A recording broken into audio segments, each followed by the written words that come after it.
Hi, you guys. Welcome back to the channel. My name is Brad. This is the Firefighter's Financial Toolbox. Lately, in the YouTube finance world, dividends are all the rage. And I have to admit that I do have a small dividend portfolio of individual dividend stocks. But I think for a lot of people, they don't understand that pretty much all mutual funds and ETFs pay a dividend. And I thought today I would just take a minute to show you what I mean by that and the amounts of dividends that people actually have. Now, this is my actual numbers for my ETFs and my dividend funds. And you see that I've got it broken down into taxable assets and tax sheltered, being either tax deferred or Roth, tax free. The reason I do that is for taxation purposes, obviously. The ones that are reinvested in tax sheltered, I'm not paying taxes on. However, all the dividends that I receive in my taxable are taxed in the year that we acquire them. So this makes a big difference on how I look at them from a tax perspective.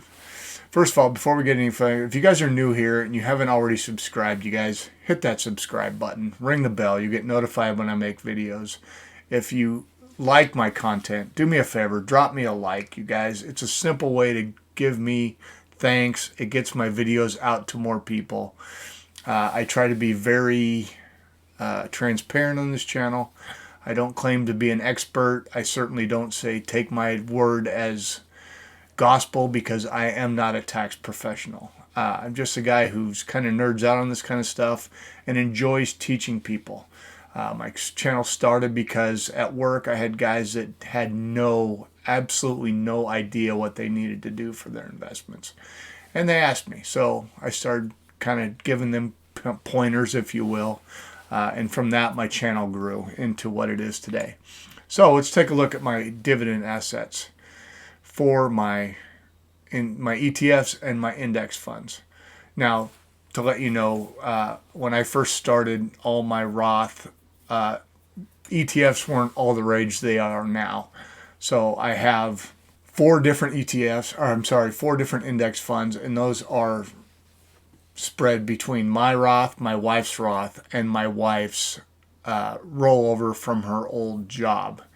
So the funds that we have in that are VBTLX, which is the Vanguard Total Bond Index, VGSLX, which is the Vanguard REIT Index, VSMAX, which is the Vanguard Small Cap Index, VTIAX, which is the Vanguard Total International Index, and VTSAX, which most of you have probably heard of, is the Vanguard Total Stock Market Index.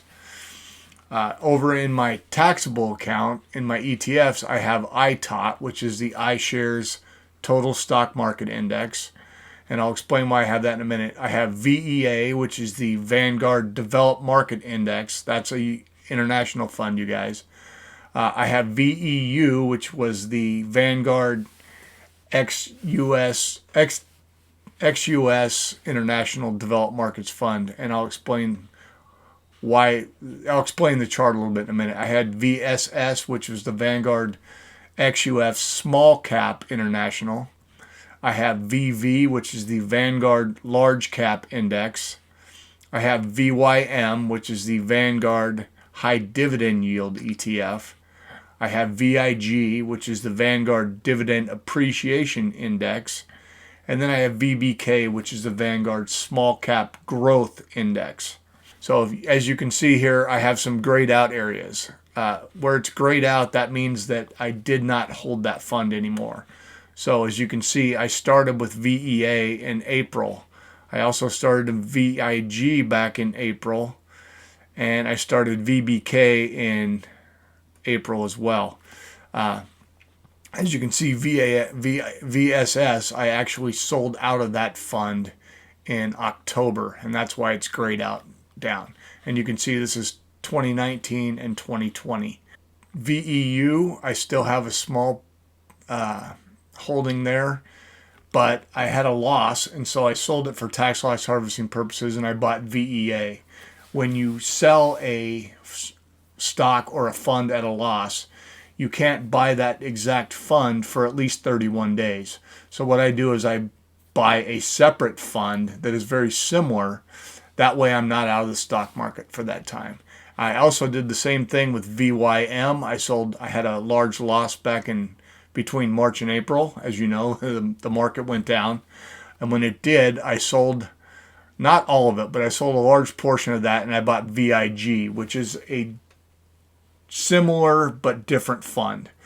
I use those two interchangeably, so if one goes bad, I can sell it. Now, you might ask, why do I have VV and ITOT?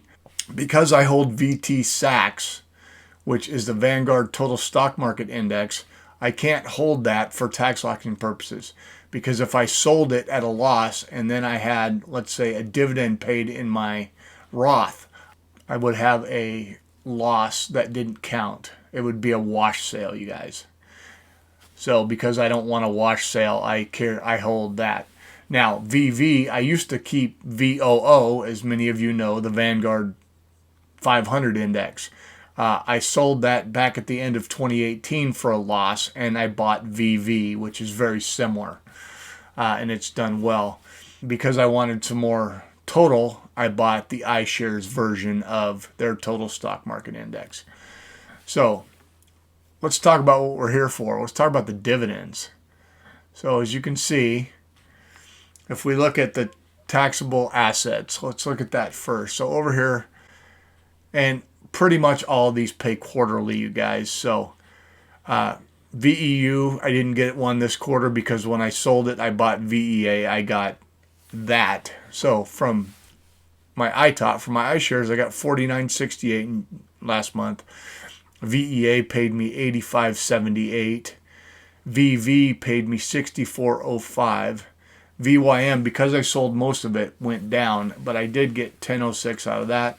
And VBK is a very small holding, you guys, and it's a growth fund. So growth funds tend to not pay very big dividends because they reinvest it all in their companies. So I got 27 cents. But as you can say, so far my total from my taxable assets is $313.48 this year. And as we can see, if we scroll down, I've actually made a nice chart here to keep track of each one. And it looks to be that we're going to be on par. If we look at our total for the year last year, I had about $1,249, so a pretty substantial amount. Now, let's come over and look at the tax sheltered assets. Okay, so as you can see, VBTLX, which is the total bond market index, pays a dividend monthly, you guys. Now, this is a pretty big holding for us. You see, last year totaled out at over $3,300. And so far this year, at 6 months in, we're already at about $1,462 for that one. Also, my VGSLX, which is the Vanguard REIT Index, pays a pretty good dividend as well, even though that one's sort of taking a bath with the current economic thing going on from the COVID. Real estate is getting beat up pretty good. But I still have about $368 worth of dividends so far this year. VS Max, this doesn't pay a big dividend because it is small cap, and small cap doesn't tend to pay as much as large cap does.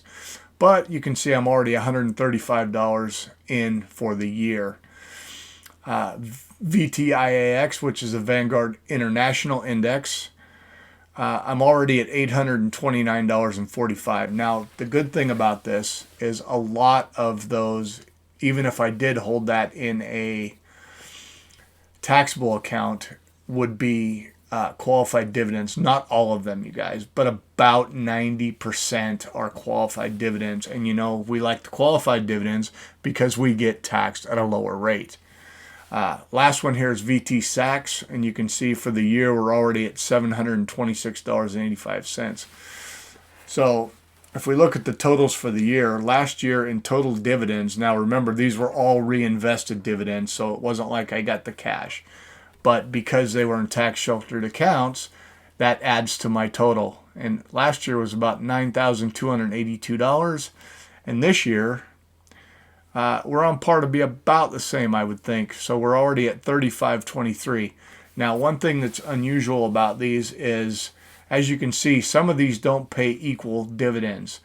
With the international, usually their second and last quarters are substantially bigger than the first and third quarters. I don't know why that is, you guys. It's the way the fund pays. But as you can see, if we scroll down here, that again, I've got a little bar graph that kind of keeps track of where we're at. You guys, everybody thinks about dividends, and they think all you have to do, the only way you can get dividends a lot of times, they think, is if you have a dividend ETF or you invest in individual dividend stocks. I'm here to tell you that is absolutely not necessary. If you want to go the easiest route, you guys, buy a fund like VT-SAX or VTI, or buy VOO, or the index fund equivalent of the S&P 500 fund. You guys, you're going to get dividends.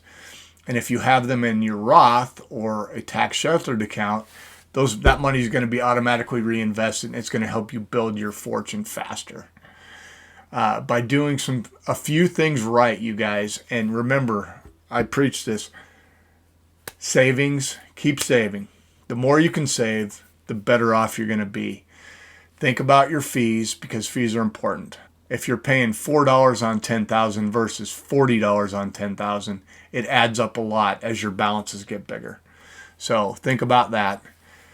Anyway, just wanted to say that dividend investing is great, but you do not have to be in a dividend specific fund or just buy individual dividend stocks to get the coverage you want for dividends.